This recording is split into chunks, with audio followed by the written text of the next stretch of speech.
Good evening, I'm Nima Rajan, and this is Forum Daily News for Friday, March 11th. We start the cast with some good news about the Canadian job market. The economy added 337,000 jobs last month, blowing past what most economists had estimated. The gain more than offsets the loss of 200,000 jobs in January and knocked the jobless rate down from 6.5 to 5.5%. That is the lowest it's been since just before the start of the pandemic. All right, turning to Canada's actions against Russia's war on Ukraine. Prime Minister Justin Trudeau is on his way home from Poland after announcing more sanctions on Russian billionaires and telling reporters that he's considering an airlift of Ukrainian refugees. Deputy Prime Minister Chrystia Freeland says everything is on the table when it comes to refugees. Canada's latest sanctions are targeting 5 oligarchs, including Roman Abramovich, who is a major shareholder in Evraz, which runs a steel mill in Regina. Mr. Trudeau says the government is confident the sanctions won't impact the mill's workers. Even though the threat of a Russian invasion in Canada's north is very low, according to our defense chief, he says that could change in the decades ahead.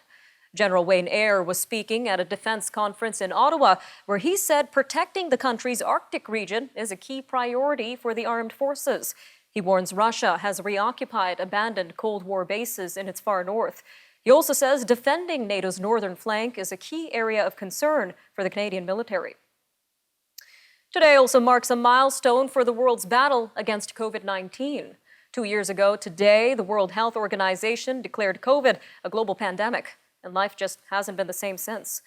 Deputy Chief Public Health Officer Dr. Howard New says he doesn't think he or Chief Public Health Officer Dr. Theresa Tam appreciated at the time how the virus would escalate. Dr. New is letting himself look forward to the summer, but says he's still bracing for the fall in case another variant comes along that is worse than Omicron. Some concerning news amid the rising cost of energy in Canada. Soaring gas prices have police and small retailers bracing for an increase in gas and dash thefts at the pumps. The Ontario Association of Chiefs of Police is working with the Ontario Convenience Stores Association to lobby the province for legislation that requires people to prepay. Similar legislation is already in place in BC and Alberta. Winnipeg police are investigating after thieves drilled into the gas tanks of a daycare center's 3 transport vans and made off with about $700 worth of fuel. As the cost of living rises in Canada, the ratio of household debt to disposable income is also going up. It hit a record high of 186.2% in the fourth quarter as mortgage borrowing rose and disposable income fell. That means there was $1.86 in credit market debt for every dollar of household disposable income. Statistics Canada reports households added $50 billion of debt in the fourth quarter, including $46.3 billion in mortgages. Well, there seems to be some progress in the country's efforts to strengthen trade with Asia's largest economies, or at least one of them.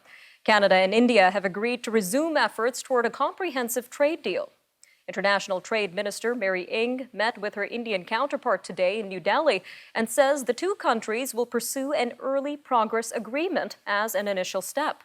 Canada and India have been talking about a bilateral deal since 2008. And would include high-level commitments in goods and services and eliminating technical barriers to trade. Moving to the upcoming federal Conservative leadership race that now has 4 names in the running to be the next leader. This comes as former Progressive Conservative head and ex-Quebec Liberal Premier Jean Charest formally launched his campaign in Calgary. Mr. Charest joins Ottawa area MP Pierre Poilievre, Ontario MP Leslyn Lewis, and Ontario Independent MPP Roman Baber in the bid to replace former leader Erin O'Toole. This weekend, many Canadians will spring forward their clocks, unless they're in Yukon or Saskatchewan, that is. Only the Territory and most of Saskatchewan observe permanent daylight time and won't change their clocks with the rest of the country early Sunday morning. While BC and Ontario have passed laws to follow suit, business and political experts say the potential costs and risk of going it alone are holding up the move. BC is waiting for Washington, Oregon, and California to approve the change, and Ontario is waiting for its neighbors in Quebec and New York. All right, time for an update on Team Canada, which won 5 medals at the Beijing Paralympics on Friday. And Team Canada is guaranteed at least one more medal in the 2022 Paralympics, playing either the U.S. or China for hockey gold on Saturday. All right, we'll be back after the break with a look at gas prices and energy policy. Forum Daily's Energy Update with Dan McTeague from GasWizard.ca is coming up next, so stay tuned. We'll be right back on Forum Daily News.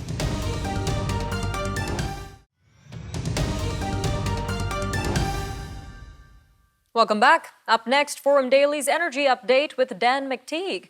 Dan is the Senior Petroleum Analyst at GasWizard.ca, and he joins us now. Take it away. Thanks for that, Nima. And again, another wild week on the energy markets. Thankfully, we only have to look into a long weekend for many people, a March break weekend in many parts of the country. And we may actually be celebrating. I never thought I'd see the day, $1.70 for a liter of gasoline here in Ontario. Who would have known back in 2020, 21, and even the last days of first days of January that we'd see prices on average that high, and that we'd be celebrating these decreases. But such is the world we live in today. And while it's easy to blame the maniacal leader Putin himself and his attack on Ukraine, the fundamentals point to a far different story that we have been talking about here for several months. And that's that Canada, along with a lot of other nations, have allowed green energy to really paint us into a corner, such that we don't produce enough oil or natural gas to meet the world's demands, and ever increasing demand post-pandemic. Europe being, of course, the poster child of what not to do and how to go down and triple down and quadruple down net zero fantasies of thinking you can put all of your eggs and reliability into, a couple of wind panels, wind mills and solar panels. And of course, when there is no wind or there's very little in the way of sun, doesn't really allow you to juice up your electric vehicle, now does it? In Canada, we're heading down this road, and it seems we have really the tale of two cities. Dick, to remind ourselves of Dickens and his others, but the reality is that for most of us, the cost of energy is becoming extraordinarily unaffordable. But our politicians all don't want to stop. They want to continue doubling down. Justin Trudeau has said that he doesn't care. He's going to come ahead with your 2.5 cent a liter carbon tax on gasoline and diesel. He's still going to go ahead with your 4 cent increase come December 1st. And even though you're paying the highest prices for energy ever, he believes there's alternatives. Sad news is that energy, like renewables, can't be realized. They can't exist, including electric vehicles, without oil and gas, and they never will. And that's because unless someone's got a different way of bending the molecules to create hemp that'll replace steel, that will replace polymers, that will replace resins, that will replace diesel, I think we're really dealing with a world of huge fantasies, and those fantasies now have a cost. Not only do we see Vladimir Putin exploiting them because Europe and other parts of the world, like the United States, are on their knees, the cost of blocking pipelines has also meant a deep discount to the Canadian dollar, and that means our purchasing power has been eroded by about 30%. You heard it, 30%. So a liter of gasoline costing an extra 25 cents a liter because the Canadian dollar is no longer on par with the US greenback. The US dollar is the benchmark for every commodity we consume, including food. So when you complain and wonder not only the cost of fuel is up, why is food up? Well, then you have no one to blame but those in this country who've been spending a lot of time destroying the very thing that keeps this economy afloat. That's our oil and gas sector, and more importantly, the pipelines that we get to the world. I was just having a discussion with someone a little earlier and said the Trudeau government had not torpedoed the Energy East, the Northern Gateway, did nothing about Biden's killing the Keystone, and in fact had not allowed people to play games with the Trans Mountain Pipeline expansion. Canada would be offering the world over 3 million barrels of oil. That's the shortage, the global shortage we currently have. So Canada very much would be the solution. You wouldn't be seeing oil at $110 to $120 a barrel. You'd see it down at $60 a barrel, which is where it should be, and the Canadian dollar would be on par. But I digress. So next week, we're going to see prices move back up. Starting this Sunday, expect a 4 to 5 cent a liter increase. That'll push prices in Vancouver back up and above or near $2 a liter. Toronto will probably see about $1.75. The West will continue to see prices move down a little bit from $1.70. You see that in Calgary and Edmonton. That'll probably move down to about $1.65. Of course, Winnipeg and Regina will follow as well. Quebec could expect about $1.85 going forward. And of course, the Maritimes, which think regulated prices are cool, are now paying among the highest prices we've ever seen. It's a very confusing system there. Look for a net increase this week of about 5 cents a liter. And I think that's where it's going to hold until April, when we start to see greater demand and refineries go through spring maintenance. And of course, the addition of both carbon tax and the clean fuel standard. April is going to knock your socks off. You're going to see, once again, record prices, the likes of which you saw earlier this week. Well, that's it for me, Nima. For all those taking a March break, enjoy, and we'll catch up to you in the next session. Bye for now. Always a very informative segment, Dan. Thanks for that. That was Dan McTeague, Senior Petroleum Analyst at GasWizard.ca. He is also the president of Canadians for Affordable Energy. Stay with us. We'll be right back after the break with a look at the constantly evolving world of cryptocurrencies and digital assets. Forum Daily's Crypto Update with Catherine Murray is up next, so stay tuned.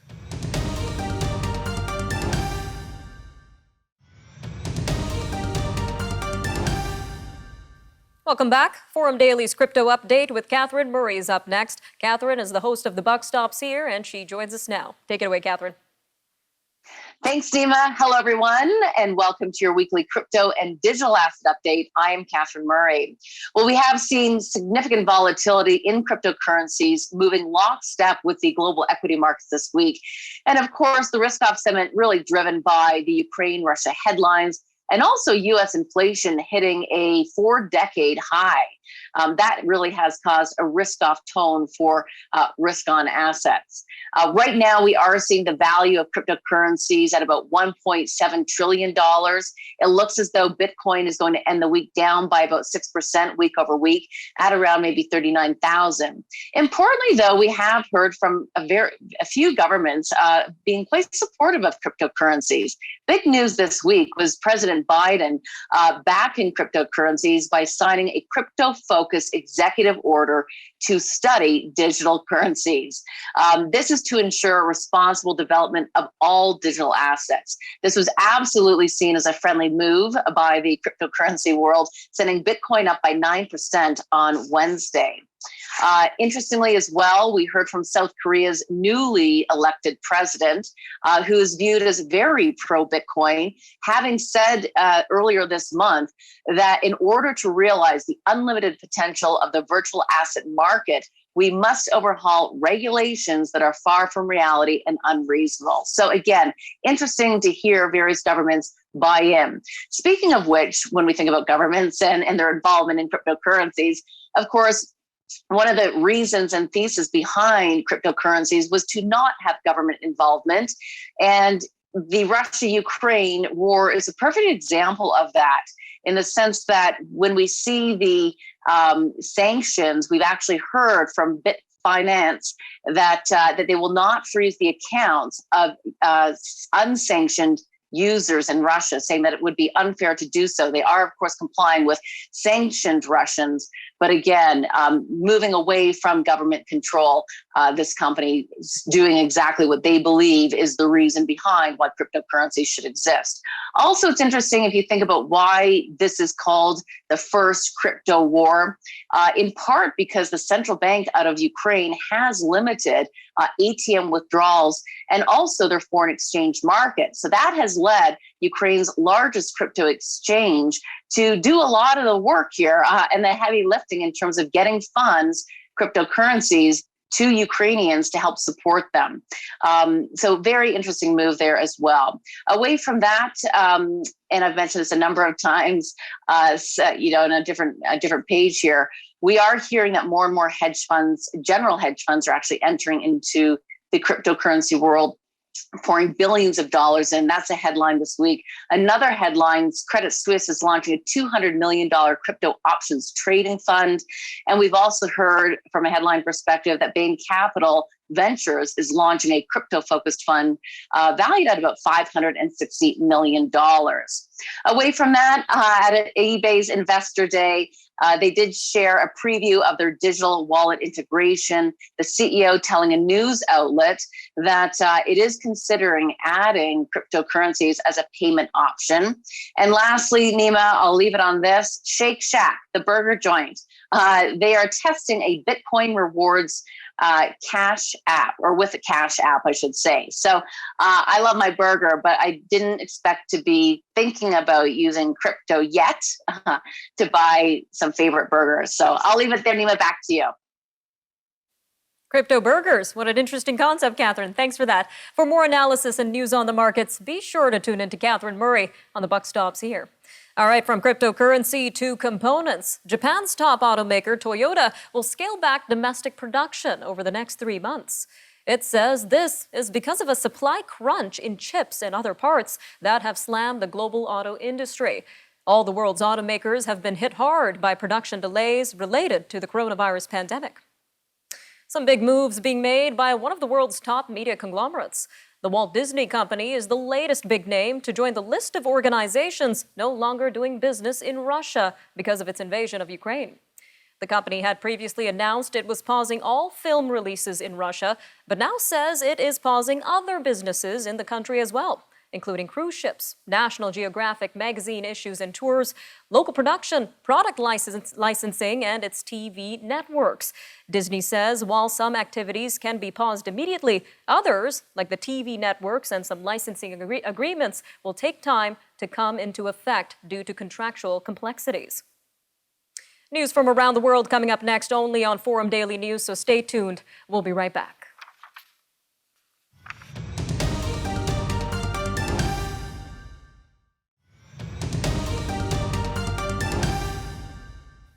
Russia appears to be trying to regroup and regain momentum in its military offensive in Ukraine, striking airfields in the west and tightening the circle on cities already under attack. And the huge armored convoy that's been stalled outside of Kyiv is on the move again, fanning out into nearby forests and towns. Russian President Vladimir Putin says there are certain positive developments in talks with Ukraine, and Ukrainian President Volodymyr Zelensky posted a video saying, quote, "It's impossible to say how many days we will still need to free our land, but it is possible to say that we will do it because we have reached a strategic turning point." Meanwhile, the U.S. is revoking Russia's most favored nation trading status and banning imports of Russian seafood, alcohol, and diamonds. The move is being taken in coordination with the European Union and G7 countries. U.S. President Joe Biden says the free world is coming together to confront Russian President Vladimir Putin. Most favored nation status is a baseline for global trade, and without it, Russia is joining the ranks of Cuba and North Korea by not having that status from the U.S. As Western relations with Russia continue to disintegrate, leaders are hoping that this won't affect efforts to rebuild a nuclear accord with Iran, as negotiations aimed at restoring Iran's tattered deal with world powers have gone on what its European hosts describe as a pause. This comes after Russia demanded relief from sanctions targeting it over its war on Ukraine. Diplomats offered no timetable for when the months-long talks in Vienna would resume. Negotiators, even on Friday, maintained that a roadmap was near for how the United States could rejoin the accord that it unilaterally withdrew from in 2018, and for Iran to again limit its rapidly advancing nuclear program. Meanwhile, concerns rise in the east as the U.S. and South Korea say North Korea has tested parts of its biggest intercontinental ballistic missile in 2 recent launches. That suggests North Korea will likely fire that weapon soon to put a spy satellite into orbit. North Korea's neighbors detected 2 ballistic launches last week. A spy satellite could sharply increase North Korea's ability to monitor U.S. aircraft carriers and other strategic assets. Well, the skies above Pakistan saw its first batch of Chinese-built J-10C fighter jets fly over officials from both sides during a ceremony in Islamabad. Several of the jets flew overhead as Prime Minister Imran Khan welcomed the purchase made for an undisclosed amount. Pakistan hasn't said how many aircraft were bought, but authorities had earlier spoken of up to 25 jets. China is a longtime ally of Pakistan. Some somber news following a recent study that analyzed data from 191 countries and territories. It suggests that by the end of last year, COVID-19 had killed 18.2 million people. That is 3.07 times more than the 5.94 million deaths reported as of December 31st. It was 2 years ago today that the World Health Organization declared COVID-19 a global pandemic. However, the pandemic isn't the only thing ravaging countries in Africa. A human rights advocate says the world must not lose sight of the plight of those living through the years-long war in Yemen. Katharina Ritz, the head of delegation for the International Committee of the Red Cross, made the plea on Friday in an interview with the Associated Press. She urged continued aid for the Middle East's poorest nation as a war in Ukraine grabs the world's attention. Ms. Ritz adds that discussions continue over possible future prisoner swaps between Houthi rebels and the Saudi-led pro-government coalition. Meanwhile, the government of Ethiopia is facing calls by the Associated Press and press freedom advocates for the immediate release of a jailed freelance journalist. Amir Aman Kiaro, who is accredited to AP, marked 100 days in detention without charge this week. AP executive editor Julie Pace said in a statement that Mr. Kiaro has not been charged with any crime and is being held unjustly. The video journalist was detained on November 28th in Ethiopia's capital, Addis Ababa. This was under the country's war-related state of emergency powers. However, the state of emergency was lifted last month. Canadian companies continue to step in and help in the Ukraine war. Meast, a delivery company in Toronto and its international branches, has been offering free shipping for humanitarian aid to Ukraine. The Ukrainian-Canadian family business has been slammed in the best possible way. This is according to Irina Kisil, the daughter of the company's owners. 5,000 worldwide employees and volunteers are working overtime to send daily shipments to Ukraine. All right, I'm Nima Rajan, and that'll do it for your look at national and international news for today. Remember, for more news on demand, you can always visit our website or follow us on our social media handles on Facebook, Instagram, and Twitter. Take care, Canada. We'll see you next time on Forum Daily News.